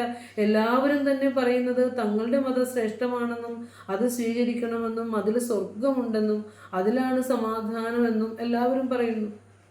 അങ്ങനെ അതിനുവേണ്ടി അവർ പ്രവർത്തിക്കുന്നു. അങ്ങനെ ഇങ്ങനെ നിലവിലുള്ള എല്ലാ മതങ്ങളും ഇതാണ് ചെയ്യുന്നത്. തൻ്റെ മതത്തെ സ്ഥാപിക്കാനാണ് എല്ലാവരും പ്രവർത്തിക്കുന്നത്. അപ്പോൾ ഗുരു പറയാണ്, പരമതവാദമൊഴിഞ്ഞ പണ്ഡിതന്മാർ അറിയും ഇതിൻ്റെ രഹസ്യമിങ്ങ ശേഷം. മതരഹസ്യം അറിഞ്ഞിരിക്കുന്നത് അതായത് മറ്റു മതങ്ങളെക്കുറിച്ച് തർക്കമൊന്നുമില്ലാത്ത, എല്ലാ മതങ്ങളിലും സത്യം കാണുന്ന, വാദങ്ങളില്ലാത്ത പരമ സത്യത്തെ അറിഞ്ഞ മഹാപുരുഷന്മാരാണ് മതങ്ങളുടെ യഥാർത്ഥ സത്യത്തെ അറിയുന്നത്. ആലോചിച്ച് നോക്കൂ. ഓരോ മതപുരോഹിതന്മാരും മതപണ്ഡിതന്മാരും ഇത് കേൾക്കണം. എന്നിട്ട് ഓരോ സമൂഹത്തിനും ശാന്തിയും സമാധാനവും ഉണ്ടാകുന്ന സമന്വയത്തിൻ്റെ ദർശനം ലോകത്തിൽ പുലരണം. ഇതാണ് ഇന്ന് കലികാലത്തിന് ആവശ്യമായിട്ടുള്ള ഗുരുവിൻ്റെ മതദർശനം. എല്ലാ മതങ്ങളിലും ഒരു മതത്തെ അവർ കാണുന്നത്. അപ്പോൾ ഗുരു പറയല്ലേ, ക്രൈസ്തവർ വന്നിട്ട് പറഞ്ഞില്ലേ ഗുരുവിനോട് ക്രിസ്തു മതം സ്വീകരിക്കാൻ. അപ്പോൾ ഗുരു പറഞ്ഞല്ലോ, നാം പണ്ടേ അതാ സ്വീകരിച്ചു കഴിഞ്ഞല്ലോ. ഗുരുവിൻ്റെ പ്രായത്തിനേക്കാൾ പ്രായം കുറഞ്ഞ ഒരാളോട് പറഞ്ഞു, ഞാൻ അതിനു മുൻപേ നിങ്ങൾക്ക് മുമ്പേ ഇത് സ്വീകരിച്ചു കഴിഞ്ഞല്ലോ. മുഹമ്മദിയരോട് പറയുന്ന, നിങ്ങൾക്ക് മുമ്പേ നാം അത് തന്നെയാണല്ലോ, അല്ലേ? അപ്പോൾ പല മതത്തിലും, എല്ലാ മതങ്ങളിലും ഒരു മതത്തെ കണ്ടു ഗുരു. അപ്പോൾ അതുകൊണ്ട് മതങ്ങളെക്കുറിച്ച് യാതൊരു തരത്തിലുള്ള വിദ്വേഷങ്ങളും മഹാപുരുഷന്മാർക്കില്ല എന്നാണ് ഗുരു പറഞ്ഞത്. അപ്പോൾ പണ്ഡിതന്മാർ മാത്രമാണ് ഇതിൻ്റെ രഹസ്യം പൂർണ്ണമായി അറിയുന്നത് എന്ന് പറയുന്നു. അതുപോലെ തന്നെ 44-ാമത്തെ ശ്ലോകം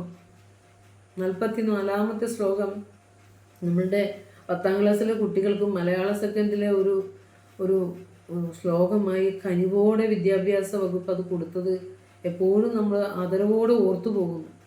അത് പലമത സാരവും ഏകമെന്നു പാരാതെ ഉലകിലൊരാനയിൽ അന്ധരെന്ന പോലെ പലവിധ യുക്തി പറഞ്ഞു പാമരന്മാർ അലവതു കണ്ടലയാതമർന്നിടേണം. അല്ലേ? പല മതങ്ങളുടെയും ഇത് തന്നെയല്ലേ ധർമ്മത്തിലൂടെയും പറയണത്. ശ്രീനാരായണ ധർമ്മത്തിലൂടെയും ഗുരു പറഞ്ഞു തന്നത് സാരം എന്ന് പറഞ്ഞ എന്താ? തത്വം. എല്ലാ മതങ്ങളുടെയും ബേസിക് പ്രിൻസിപ്പിൾ, അതാണ് സാരം. പല മതസാരവും ഏകം, അതൊന്നാണ്. അതുകൊണ്ട് ഗുരു പറയുകയാണ്, ഗുരു നമുക്ക് സ്വാതന്ത്ര്യം തന്നിട്ടുണ്ട്. നീ ബൈബിൾ വായിച്ചെന്ന് പറഞ്ഞുകൊണ്ട് നിന്നെ ഇവിടുന്ന് ആരും പുറത്താക്കില്ല. നീ പഠിച്ചോളൂ, നീ ഖുറാൻ പഠിച്ചോളൂ. അതുകൊണ്ടല്ലേ പറഞ്ഞു, നാം സ്ഥാപിക്കുന്ന ധർമ്മസംഘത്തിൽ എല്ലാ മതങ്ങളും പഠിപ്പിക്കാൻ വ്യവസ്ഥ ചെയ്യുന്നു. ഒരു നേരത്തെ പറഞ്ഞല്ലോ, ധർമ്മ ഏവഹി ബോദ്ധവ്യ മന്തവ്യ അനുഷ്ഠേയ ഉപദേഷ്ടവ്യ. അതല്ല ഗുരു കാണിച്ചു തന്നെ. അതിനെ അറിഞ്ഞു, വിചാരിച്ചു, പിന്നെ എന്ത് ചെയ്തു? അത് അനുഷ്ഠിച്ചതിന് ശേഷമാണ് അത് ഉപദേശിച്ചത്. അതാണ് ഗുരുവിൻ്റെ പാത, ഒരു ദർശനം. അതാണ് ശ്രുതിയായാലും സ്മൃതിയായാലും ഇവിടെ എല്ലാം പറയുന്നത് സനാതനമായ സത്യം തന്നെയാണ്. അപ്പോൾ പല മതസാരവും ഏകമെന്നറിയാതെ ആനയെ കാണാൻ പോയ അന്ധരെ പോലെ, അല്ലേ? അന്ധർക്ക് നമ്മൾ പലപ്പോഴും കേട്ട് നിങ്ങൾ പരിചയിച്ചിട്ടുള്ള ഒരു ശ്ലോകമാണിത്. എങ്കിലും എത്ര കേൾക്കുമ്പോഴും എന്തൊക്കെയോ ഒരു മനസ്സിലാക്കായിക ഉള്ളിലേക്ക് വന്നു കയറും. ഇതിൻ്റെ ആശയത്തെ പൂർണ്ണമായി എടുക്കാൻ പറ്റുന്നില്ല. കാരണം ഓരോരുത്തരും പരിമിതമായ അറിവാണ് ഈശ്വരനെ കുറിച്ച് തരുന്നത്. പൂർണ്ണമായ അറിവ് എടുക്കാൻ ആരും, എല്ലാ മതത്തിലും ഉണ്ട് പൂർണ്ണതയെ തരുന്ന അറിവുകൾ. അത് സ്വീകരിക്കുന്നില്ല. ഒരറ്റം മാത്രം പിടിച്ചിട്ട് അത് മാത്രം. ഇപ്പോൾ യേശുവിൻ്റെ കാലത്ത് ജീസസ് സ്നേഹത്തെക്കുറിച്ച് പറഞ്ഞപ്പോൾ സ്നേഹത്തിൻ്റെ മതം മാത്രം മതിയോ? അവിടെ സാഹോദര്യം വേണ്ടേ? സമത്വം വേണ്ടേ? അതും വേണ്ടേ? ആ ധർമ്മവും സ്വീകരിക്കണ്ടേ? അപ്പം അതുകൊണ്ടാണ് പറഞ്ഞത് ഒരു അറ്റം മാത്രമാണ് ഓരോരുത്തരും പറയുന്നത്, അന്ധരാനയെ കണ്ട പോലെ. അപ്പോൾ ഗുരു പറയാണ്, ഇത് പലമത സാരവും ഏകമെന്നു ഉലകിലൊരു ആനയിൽ അന്ധരെന്ന പോലെ പലവിധ യുക്തി പറഞ്ഞു പാമരന്മാർ അലവതു കണ്ടലയാതെ അമർന്നിടേണം. ഒരു ഭാഗത്തെ മാത്രം പിടിച്ച് ചർച്ച ചെയ്ത് പാമരന്മാരാകാതെ സർവ്വതിനെയും സ്വീകരിക്കാൻ നമുക്ക് സാധിക്കണം. ഇനി ഞാനൊരു ഹോംവർക്ക് തന്നിട്ടുണ്ടായിരുന്നു. ഇന്ന് 44 മുതൽ 49 വരെയുള്ള ശ്ലോകങ്ങൾ എടുത്തിട്ട് മായി വരുന്ന ആശയം എന്തൊക്കെയാണെന്ന് നമ്മൾ പഠിക്കണം, അറിയണം. അപ്പോൾ അവിടെ ഈ ആശയം ശ്രീനാരായണ ധർമ്മത്തിൽ വെറുതെ നോട്ട് ചെയ്ത് വെക്കുക. 52, 53 ശ്ലോകങ്ങൾ ശ്രീനാരായണ സ്മൃതിയിൽ 52, 53 ശ്ലോകത്തിൽ ഈ ആശയമാ ഉള്ളത്. സാമാന്യ സത്താ സർവേഷാം മതാനാം അനുബന്ധിനി ഏകൈവാദോപ്യേകമേവ മതം യുക്തി ചമത്കൃതം. അതായത് സാമാന്യസത്താ സർവേഷാം മതാനാം അനുബന്ധിനി, എല്ലാ മതങ്ങളുടെയും സാമാന്യമായ നില ഒന്നിനോട് ചേരുക, ആ ഏകതയോട് ചേരുക, പരമമായ സത്യത്തോട് ചേരുക എന്നതാകയാൽ യുക്തി അനുസാരം, യുക്തി ചമത്കൃതം അല്ല, യുക്തി അനുസാരം എന്ത് ചെയ്യണം? എല്ലാ മതങ്ങളും ഒരു മതമായി തന്നെ, ഒരു മതം എന്ന നിലയിൽ തന്നെയാണ് നിലനിൽക്കുന്നത്. ആശയം നോക്കുമ്പോൾ എല്ലാ മതങ്ങളും ഒരൊറ്റ ആശയത്തിലേക്ക് എത്തുവാനുള്ള വഴികളായതുകൊണ്ട് എല്ലാം ഒരൊറ്റ ആശയത്തെ പറഞ്ഞു തരുന്നവയാണ് എന്ന് പറയുകയാണ്. ഏകയേവ അതോപ്യേകമേവ മതം, ഏകൈവാദോപ്യേകമേവ മതം, ഏകയേവ എല്ലാത്തിൻ്റെയും യുക്തി ഒന്നായതുകൊണ്ട് അതഹ ഏകയേവ മതം ഏകമാണ്. യുക്തിക്കനുസരിച്ച് മതം ഏകമാണ്. കാരണം എല്ലാവരും പല വഴികളിലൂടെ സഞ്ചരിച്ച് ഒരു വഴിയിലേക്ക് എത്തുന്നതെങ്കിലും സഹയാത്രികർ നമുക്ക് പറഞ്ഞുകൂടെ? അവരെയൊക്കെ ശിവഗിരിയിലേക്കാണ് എത്തുന്നത്. പലരും പല മാർഗങ്ങളിലൂടെ പല സ്ഥലങ്ങളിൽ നിന്നാണ് വരണത്. എത്തിച്ചേരുന്നത് ഒരിടത്തേക്കല്ലേ. അപ്പം നമ്മളെല്ലാവരും സഹയാത്രികരാണ്, സഹധർമ്മികളാണ്, ഒരുമിച്ച് ഒരേ ഒരു സത്യത്തെ തേടുന്നവരാണ്, ഒന്നാണ്. അപ്പോൾ ഇവിടെ അതുപോലെ തന്നെ 53-ാമത്തെ ശ്ലോകം ശ്രീനാരായണ സ്മൃതിയിലും പറയുകയാണ്. അനേക മതസിദ്ധാന്തം അജ്ഞാത്വേകം ഹി ഹസ്തിനി അന്ധായിവ വിദണ്ഡോക്തേർ മൂഢാ മുഹ്യന്തി നേതരേ. നോക്കൂ, ഇവിടെയൊക്കെ ഒരു ആനയെ, ഉലകിൽ ആനയിൽ അന്ധരെന്ന പോലെയൊക്കെ ഇവിടെയും കുറിച്ച് ചേർത്ത് വയ്ക്കുന്നുണ്ട്. അനേക മതസിദ്ധാന്തം അജ്ഞാത്വ ഏകം ഹി ഹസ്തിനി അന്ധായിവ വിദണ്ഡോക്തേർ മൂഢാ മുഹ്യന്തി നേതരേ.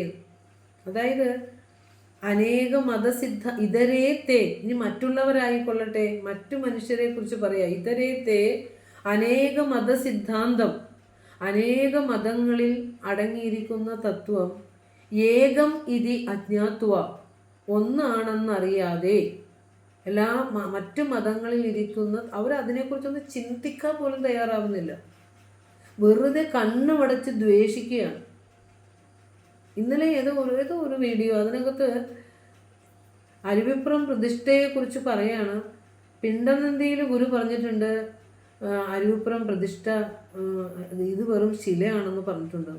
ഇങ്ങനെ പറഞ്ഞ് എന്തോ ഒരു സ്പീച്ച്. എന്നിട്ട് അതിങ്ങനെ കേട്ട് ഫോർവേഡ് ചെയ്ത് ക്ലാപ്പ് ചെയ്ത് പോവുക. അപ്പോൾ അതിനകത്തൊന്ന് തിരിച്ചു ചോദിക്കാൻ അറിവുള്ളവർ വേണ്ടേ? ഈ വീഡിയോയിൽ ഈ കേട്ടതിൽ പിണ്ടനന്ദിയിൽ ഏത് വാചകമാണ് ആ ആശയത്തെ കുറിക്കുന്നത് എന്ന് ചോദിക്കാൻ ആരും ഇല്ല. കാരണം അതിലേക്ക് ഇറങ്ങുന്നില്ല. അറിയാതെ ആനയിൽ അന്ധൻ എന്നതുപോലെ വെറുതെ കേട്ട് അങ്ങോട്ട് പോവുകയാണ്. അതുകൊണ്ട് ഗുരുവിൻ്റെ കൃതികൾ പഠിക്കാതെ, ഭഗവാന്റെ ശ്രീനാരായണ സ്മൃതി അറിയാതെ, ഭഗവാന്റെ വിഗ്രഹ പ്രതിഷ്ഠകൾ എന്തിനാണെന്ന് തത്വം അറിയാതെ ഭഗവാൻ സ്ഥാപിച്ചു തന്ന മഠങ്ങളും ആശ്രമങ്ങളും ലോകസേവന കേന്ദ്രങ്ങളുടെ തത്വം എന്തെന്നറിയാതെ ഗുരുവിനെ കുറിച്ച് വിമർശനം പറയുകയോ അഭിപ്രായം പറയുകയോ ചെയ്യുവാൻ ആരും പാടുള്ളതല്ല. അത് ഏറ്റവും അക്ഷന്തവ്യമായ അപരാധം തന്നെയാണ്. അത് ഒരു വലിയ മഹാപാതക ഹേതുകം തന്നെയാണ് അങ്ങനെ ചെയ്യുന്നത്. അറിയണ്ടേ നമ്മൾ ഒരു കാര്യം പറയുമ്പോൾ അതെന്താണ്, പിണ്ടനന്ദിയിൽ പറഞ്ഞിരിക്കുന്നത് എന്താണ്, അരിപ്പുറം പ്രതിഷ്ഠയിൽ അവിടെ നിന്ന് എഴുതി വെച്ചിരിക്കുന്ന മഹാമന്ത്രത്തിൻ്റെ പൊരുൾ എന്താണ് അറിയണ്ടേ. അതറിഞ്ഞു കഴിഞ്ഞാൽ ഏതൊരു നാവാണ് അതിനെതിരെ ശബ്ദിക്കാനായിട്ട് മുതിരുക. അപ്പം അതുകൊണ്ട് നമ്മൾ ഗുരുവിനെ പഠിക്കാതെ ഗുരുവിൻ്റെ കാര്യത്തിൽ അഭിപ്രായം പറയുന്നവരോട് സംസാരിക്കാൻ പോലും നിൽക്കരുത്. കാരണം പഠിച്ചിട്ട് വരട്ടെ, നമുക്ക് സംസാരിക്കാം. ഗുരു പറഞ്ഞിട്ടുണ്ടല്ലോ, തത് ശ്രവണം തത് കഥനം അന്യോന്യം തത് പ്രബോധനം എന്ന ഉപനിഷത്ത് സത്യം ഉണ്ട്. ഗുരുക്കന്മാർ പറഞ്ഞു തന്നിരിക്കുന്നതാണ്. പറഞ്ഞോളൂ, പരസ്പരം ചർച്ച ചെയ്തോളൂ. എന്നിട്ട് അത് മനസ്സിലാക്കാൻ വേണ്ടി ആയിരിക്കണം, അല്ലാതെ തർക്കിച്ച് എൻ്റെത് ജയിക്കാൻ വേണ്ടി ആവരുത്. പരസ്പരം നമ്മൾ സത്യം അറിയാൻ വേണ്ടി നമുക്ക് വാദിക്കാം, അല്ലാതെ എൻ്റേത് സ്ഥാപിക്കാൻ വേണ്ടിയുള്ള വാദം ആകരുത് എന്ന് നമുക്ക് ഗുരു പറഞ്ഞു തന്നിട്ടുണ്ട്. അപ്പോൾ പറയാണ്, ഇതരേത്തെ മറ്റു ചിലരെ അനേക മതസിദ്ധാന്തം ഏകം ഇതി അജ്ഞാത്വാ, അനേക മതങ്ങളിലും അടങ്ങിയിരിക്കുന്ന തത്വം ഒന്നാണെന്നറിയാതെ വിദണ്ഡോക്തേഹേ പറയാ, ശ്രീനാരായണ ധർമ്മത്തിൽ പറയാ, വിദണ്ഡോക്തേഹേ മിഥ്യാവാദം, വെറുതെ അന്ധരായിട്ട് വാദിക്കുകയാണ്. വിദണ്ഡോക്തേഹേ ഹസ്തിനി മൂഢാഹ, കണ്ട ആനയെ കണ്ടിട്ട് മൂഢന്മാരെ അന്താഹ ഇവ, അല്ലേ, അതായത് ആനയെ കണ്ട കുരുടന്മാരെ പോലെ അന്ധന്മാരെ പോലെ മുഹ്യന്തി, വെറുതെ പലതും പറഞ്ഞ് സമർത്ഥിക്കുകയാണ്. അതാണ് ഇപ്പോൾ നടന്നുകൊണ്ടിരിക്കുന്നത്. അപ്പോൾ പണ്ടൊക്കെ ചോദിക്കുന്നൊരു ചോദ്യമുണ്ട്, ശ്രീനാരായണ ഗുരുദേവനെ ദൈവമായി ആരാധന ചെയ്യാൻ ഗുരു പറഞ്ഞിട്ടുണ്ടോ? അപ്പോൾ അതെല്ലാം ആ കാലങ്ങളിലൂടെ എത്രയോ കടന്നുപോയി. പിന്നെ കടന്നു വന്നപ്പോഴാണ് അറിയണത് മനുഷ്യൻ്റെ സർവ്വജീവികളിലും ഇരിക്കുന്ന ഈശ്വര സത്ത, സർവ്വതും ഈശ്വര സ്വരൂപികളാണ്. നമുക്ക് മുന്നേ കടന്നുപോയ ദൈവം എന്ന് കരുതി നമ്മൾ സങ്കല്പിക്കുന്ന കൃഷ്ണനാണെങ്കിലും രാമനാണെങ്കിലും യേശുവാണെങ്കിലും എല്ലാതും മനുഷ്യ ശരീരം സ്വീകരിച്ച് വന്നവരാണ്. ഇതെല്ലാം പറഞ്ഞു കൊടുക്കാൻ നാവിന് ശക്തി വന്നപ്പോഴാണ് ആ ചോദ്യശരങ്ങളുടെ ശക്തി കുറഞ്ഞു വരുന്നത്. ആലോചിച്ച് നോക്കൂ. അതുകൊണ്ട് ഗുരുവിനെ പറയുമ്പോൾ ഗുരുവിനെ പഠിക്കാനെങ്കിലും ശ്രമിക്കണം. ഗുരുവിൻ്റെ കൃതി എഴുതി വച്ചിരിക്കുന്ന തന്നിരിക്കുന്നത് എന്താണെന്ന് നമ്മൾ അറിയണ്ടേ. അറിയാതെ എങ്ങനെയും നമുക്ക് പറയാൻ സാധിക്കുക. അപ്പോൾ അതുകൊണ്ട് വിദണ്ഡോക്തിയിലൊന്നും പോയി പെട്ടുപോകരുത്. അപ്പോൾ അതും 53-ാമത്തെ ശ്ലോകം ശ്രീനാരായണ ധർമ്മത്തിലെ 44-ാമത്തെ ശ്ലോകം 52-ഉം 53-ഉം ചേർത്ത് വെച്ച് നിങ്ങൾക്ക് കുട്ടികളെയൊക്കെ പഠിപ്പിക്കാം കേട്ടോ.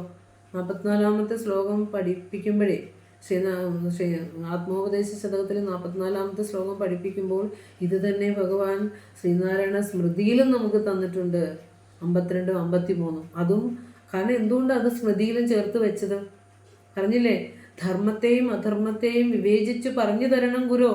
കാരണം ഏറ്റവും കൂടുതൽ അധർമ്മം ഇരിക്കുന്നത് ജാതിയെയും മതത്തെയും ദൈവത്തെയും കുറിച്ചുള്ള ചിന്തകളിലാണ് മനുഷ്യർക്ക് എന്ന് പറഞ്ഞു തന്നു. അതുകൊണ്ടാണ് അവിടെയും ഗുരു ഇത് ചേർത്ത് വെച്ച് തന്നത്. അവിടെയും ഈ ഗുരു ചേർത്ത് വെച്ച് തന്നു. ഞാനൊന്ന് ചോദിച്ചോട്ടെ, 44-ാമത്തെ മന്ത്രം പഠിക്കുമ്പോൾ ശ്രീനാരായണ ധർമ്മത്തിലെ എത്രാമത്തെ ശ്ലോകമാണ് ഒന്ന് കോട്ട് ചെയ്യണമെന്ന് പറഞ്ഞത്? 53.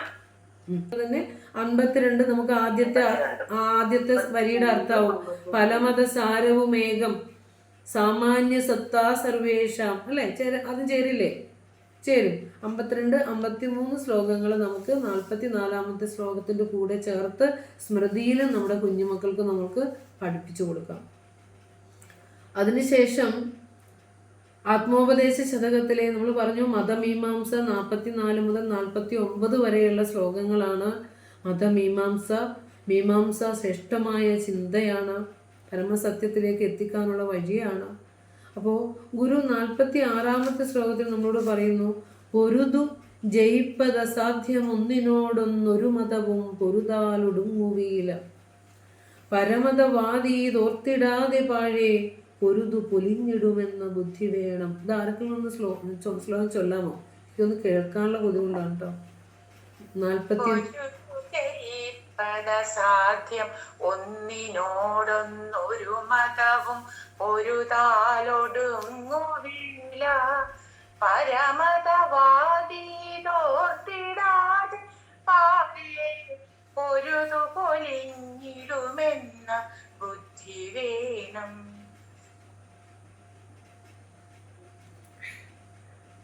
ഇത് ഈ ശ്ലോകം കേൾക്കുമ്പോൾ നിങ്ങൾക്ക് തോന്നണില്ലേ ഇന്നിപ്പോൾ യുദ്ധത്തിന് വേണ്ടിയുള്ള യുദ്ധം ഇല്ലേ എന്ന് ചോദിച്ചു തുടങ്ങുക.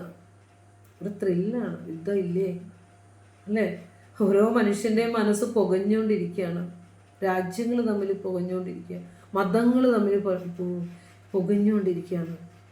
ആടലാഴി അല്ലേ, പരസ്പര വിദ്വേഷം. അപ്പോൾ ഗുരു പറയുകയാണ്, ശരിക്കും കണ്ണീര് വരും നമുക്കിത് കേൾക്കുമ്പോൾ അല്ലേ. ലോകം ഇതൊന്ന് കേട്ടിരുന്നെങ്കിൽ നമ്മൾ ഭഗവാനോട് പ്രാർത്ഥിച്ചു പോവുകയാണ്. പൊരുതു ജയിപ്പത് അസാധ്യം. പരസ്പരം പൊരുതി വിജയിക്കുക അസാധ്യമാണ്.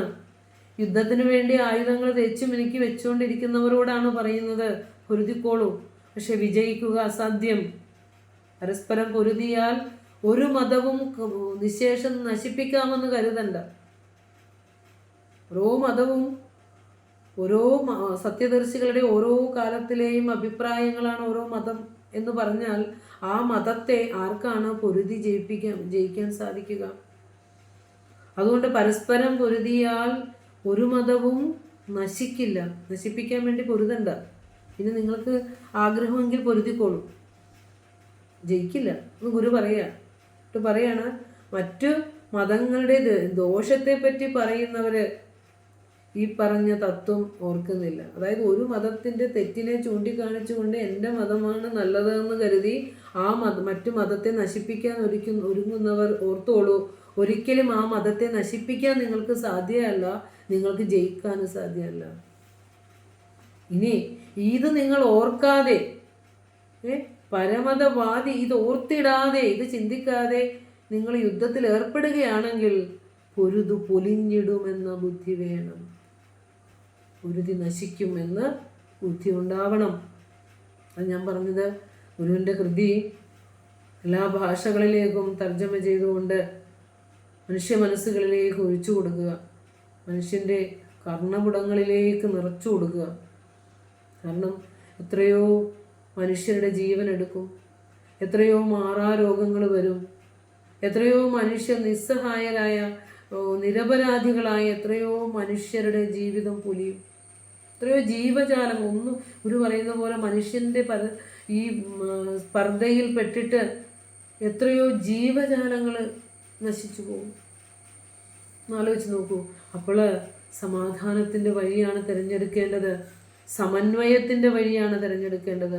എല്ലാ മതങ്ങളിലും സത്യമുണ്ട് എന്നുള്ള ആ ഏകതയാണ് ഇന്ന് ലോകം സ്വീകരിക്കേണ്ടത്.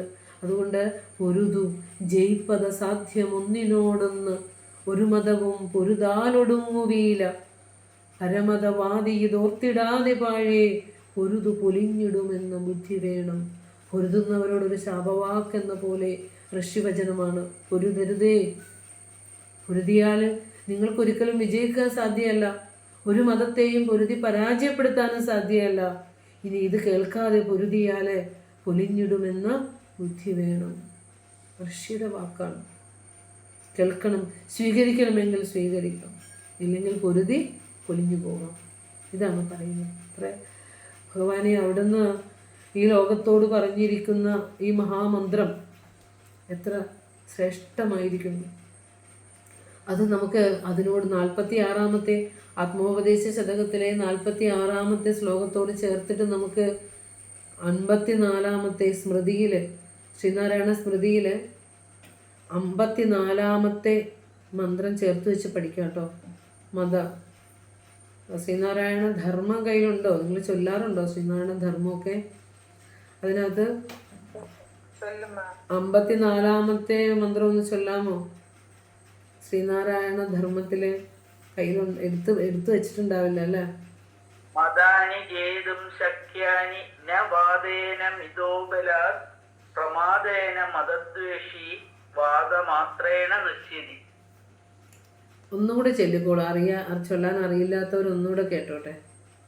മദാനി ജേതും ശക്യാനി ന ന വാദേന മിതോ ബലാത് പ്രമാദേന മതദ്വേഷി വാദമാത്രേണ നശ്യതി. നോക്കൂ, ആരോടാ പറഞ്ഞ്? ഇത് ശ്ലോകമായി നമ്മൾ ചൊല്ലി ചൊല്ലി പോകുന്നു. ഇത് ആരോടാ പറഞ്ഞത്? ആലോചിച്ച് നോക്കൂ. ഭഗവാൻ ഇത് ആരോടാ പറഞ്ഞത്? ഗുരു പറഞ്ഞില്ലേ നമുക്ക് ആരുമില്ലല്ലോ എന്ന്.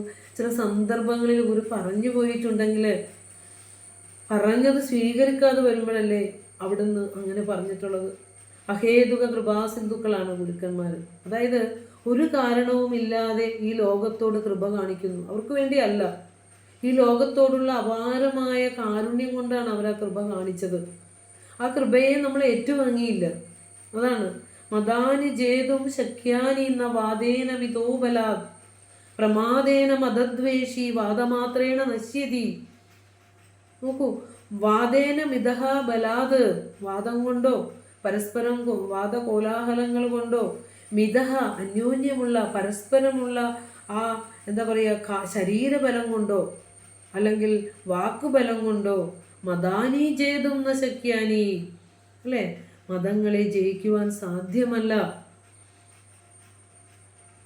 ആലോചിച്ച് നോക്കിയത് അതിലേക്ക് തന്നെ മനസ്സ് പോയി പോവാണ് അവൻ്റെ വാക്കുകളുടെ പൊരുള്, അല്ലേ? അപ്പോൾ ശരീരബലം കൊണ്ടോ വാഗ്ബലം കൊണ്ടോ ഒന്നും മതങ്ങളെ ജയിക്കാൻ വേണ്ടി നിങ്ങൾ കലഹിക്കല്ലേ, സാധ്യമല്ല എന്ന് ഗുരു പറയാണ്. അന്യമതങ്ങളെ ദുഷിക്കുന്നവർ മതദ്വേഷി വാദമാത്രേണ നശ്യതി. കണ്ട, പൊരുതു പൊലിഞ്ഞിടുമെന്ന ബുദ്ധി വേണം. മതദ്വേഷി വാദമാത്രേണ നശ്യതി. അന്യമതങ്ങളെ ദുഷിക്കുന്നവർ സ്വയം നശിക്കുന്നു. കേൾക്കാൻ പറ്റുമെങ്കിൽ കേൾക്കൂ, കണ്ണുള്ളവർ കാണൂ, ചെവിയുള്ളവർ കേൾക്കൂ, ബുദ്ധിയുള്ളവർ മനസ്സിലാക്കൂ. അത്രേ നമുക്ക് പറയാനുള്ളൂ. അദാനി ജേതും ശക്യാനി ന വാദേന മിതോ ബലാത് പ്രമാദേന മതദ്വേഷി വാദമാത്രേണ നശ്യതി. വാദകോലാഹലത്താലോ ശരീരബലം കൊണ്ടോ മതങ്ങളെ ജയിക്കുവാൻ സാധ്യമല്ല. അങ്ങനെ അന്യമതങ്ങളെ ആര് ദ്വേഷിക്കുന്നുണ്ടോ അവർ സ്വയം നശിക്കുന്നു എന്ന് പറയാണ്. എന്നിട്ട് ഒരു മതം എന്താണ് മതമെന്നും ഭഗവാന്റെ ഒരു കൺക്ലൂഷൻ ഉണ്ട്. ഇത്രയും കാര്യങ്ങളൊക്കെ പറഞ്ഞു വന്നിട്ട് ആത്മോപദേശ ശതകത്തിൽ ഗുരുവിൻ്റെ മതസങ്കല്പം എന്താണ് എന്ന് ചോദിച്ചാൽ ആത്മോപദേശ ശതകത്തിലെ 49-ാമത്തെ ശ്ലോകം നമുക്ക് പറഞ്ഞു കൊടുക്കാം. നമ്മുടെ കുട്ടികളെ പഠിപ്പിക്കണ്ടേ? വളർന്നു വരുന്ന തലമുറയിൽ മതത്തെക്കുറിച്ചും ജാതിയെക്കുറിച്ചും ഒക്കെ അറിഞ്ഞ് ഈ ലോകത്ത് സമാധാനവും ശാന്തതയും പുലർത്താനും അതിനധിഷ്ഠിതമായി ജീവിക്കാനും ഒക്കെ ഇനി വരുന്നൊരു തലമുറയിലേക്കാണ് ഇത് പകർന്നു കൊടുക്കേണ്ടത്. ഗുരു 49-ാമത്തെ ശ്ലോകത്തിൽ പറയാണ്, അഖിലരും ആത്മസുഖത്തിനായി പ്രയത്നം സകലവുമിങ്ങു സദാഭി ചെയ്തിടുന്നു. ജഗതിയിലിമ്മതമേകമെന്നു ചിന്തിച്ച് അഘമണയാതകതാരമർത്തിടേണം. നോക്കൂ, അഖിലരും ആത്മസുഖത്തിനായി. ഒന്ന് ചൊല്ലാമോ ആത്മോപദേശതകം? നിങ്ങൾ ചൊല്ലുന്നത് കേൾക്കാൻ സുഖമുണ്ട്. ആത്മസുഖത്തിനായി പ്രയത്നം സകലവും ഇങ്ങു സദാപി ചെയ്തിടുന്നു. ജഗതിൽ ഇമ്മതമേകം ചിന്തിച്ചകമണയാതകതാരമർത്തിടേണം.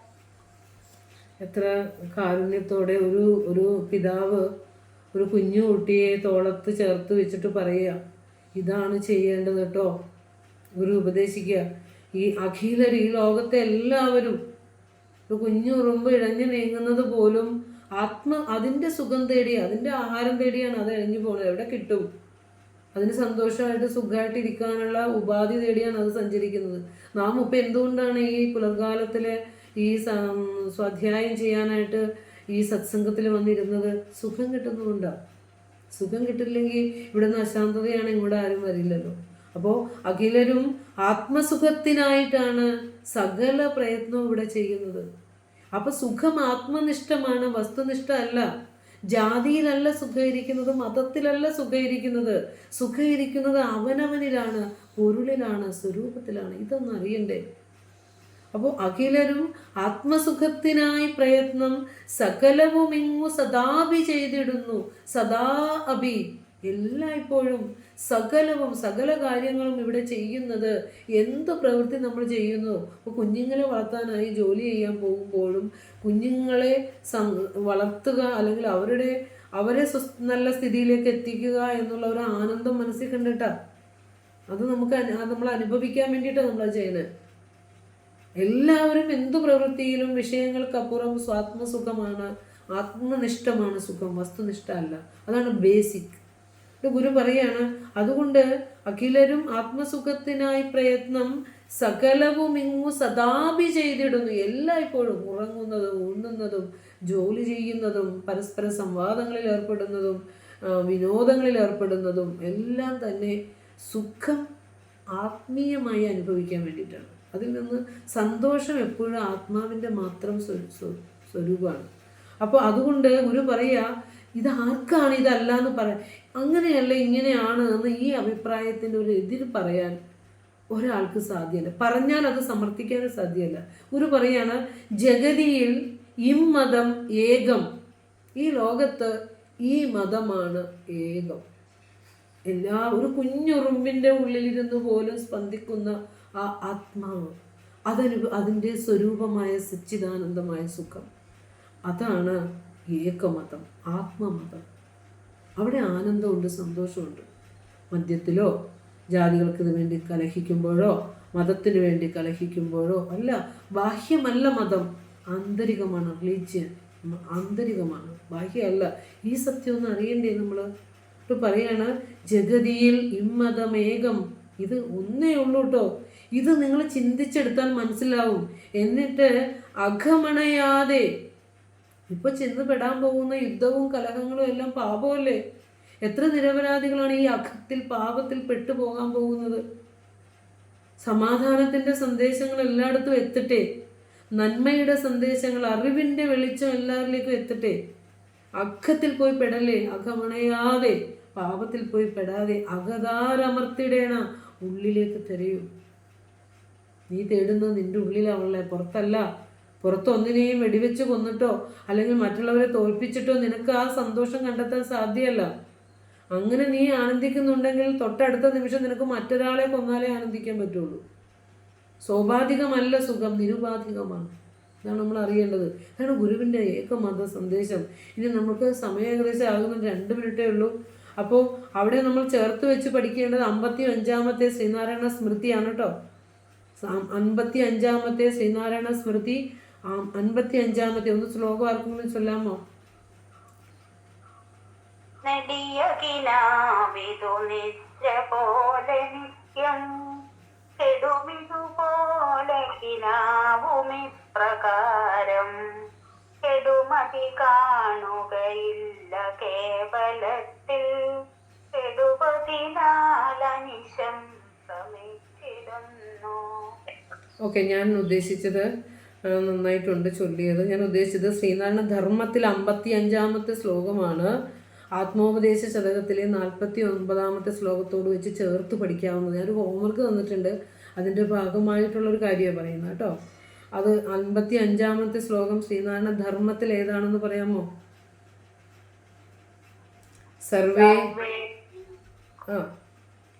സർവേച്ചാത്മസുഖാവാപ്തി പ്രവർത്തന്തേ പ്രവർത്തകം മതമേവ സമേഷാം തന്മതമേകം ന സംശയഃ. അത് തന്നെ, അവിടെയാണ് സർവേച്ച ആത്മസുഖാവാപ്തിയെ. ആത്മസുഖാവാപ്തിക്ക് വേണ്ടിയിട്ടാണ് എല്ലാവരും അവരവരുടെ നോക്കൂ, ശരിയല്ല. നമ്മൾ ഇപ്പോഴും ചിന്തിച്ചിട്ടുണ്ടോ അങ്ങനെ? സ്മൃതിയിലും ശ്രുതിയിലും ഗുരു ഒരുപോലെ ചേർത്ത് വെച്ച ഒരേ തത്വമാണ്. നമ്മൾ ഇതെല്ലാം പഠിക്കേണ്ടത് അതുകൊണ്ടാണ്. സർവേച്ച ആത്മസുഖാവാപ്തിയെ പ്രവർത്തന്തേ. ആത്മസുഖത്തിന് വേണ്ടിയാണ് എല്ലാവരും പരിശ്രമിക്കുന്നത്. എന്നിട്ട് പറയുക മതമേവ സർവേഷാം, മതമേവ സമേഷാം. സമേഷാം എന്ന് പറഞ്ഞാൽ എല്ലാത്തിനും പ്രവർത്തകമായിരിക്കുന്നത്, എല്ലാത്തിനെയും ചലിപ്പിക്കുന്നത് മതമാണ്. അതായത് എന്താ പറയുക, സത്യമാണ് എല്ലാത്തിനെയും ചലിപ്പിക്കുന്നത്. അതുകൊണ്ട് എല്ലാവരുടെയും മതം ഒന്നാണെന്നുള്ളതിന് സംശയമില്ല. എല്ലാത്തിൻ്റെയും ഉള്ളിലിരുന്ന് പ്രവർത്തിക്കുന്നത് ഒരേ ഒരു സത്യമാണ്. അതുകൊണ്ട് എല്ലാ മതവും ഒന്നാണ് എന്നുള്ളതിന് സംശയമില്ല എന്ന് ഗുരു പറയുകയാണ്. അപ്പോൾ ഏകദേശം എൻ്റെ സമയമായിട്ടുണ്ട്. ക്ലാസ്സിൻ്റെ ടൈം 6 മണിയാണല്ലോ. 6 മണിയായിരുന്നോ എനിക്കറിയില്ല. 6 മണിയാണെന്ന് കരുതിയാണ് ഞാൻ എടുത്തത്. എന്തായാലും ഗുരുവിൻ്റെ മതദർശനം നമുക്ക് ഒരു മണിക്കൂർ കൊണ്ടൊന്നും തീരുന്ന കാര്യമല്ല. ശ്രീനാരായണ സ്മൃതിയും പിന്നെ ശ്രീനാരായണ ധർമ്മം 44 49 ഒക്കെ നന്നായി മനനം ചെയ്യുക. ഇത്രയും സമയം എൻ്റെ ക്ലാസ് ശ്രവിച്ച എല്ലാ ജിജ്ഞാസുക്കൾക്കും ഇതിൻ്റെ സംഘാടക സാരഥ്യങ്ങൾക്കും നന്ദി പറഞ്ഞുകൊണ്ട് ഈ വാക്കുകൾ ഗുരുവിൽ സമർപ്പിക്കുന്നു. ഗുരുവോം തത്സത്. പൂർണ്ണമിദം പൂർണ്ണാത് പൂർണ്ണമുദച്യതേ പൂർണ്ണസ്യ പൂർണ്ണമാദായ പൂർണ്ണമേവാവശിഷ്യത്തെ. ഓം ശാന്തി ശാന്തി ശാന്തി. തത്സത്. ശ്രീനാരായണ ഗുരു അർപ്പണമസ്തു. ഓം തത്സത്.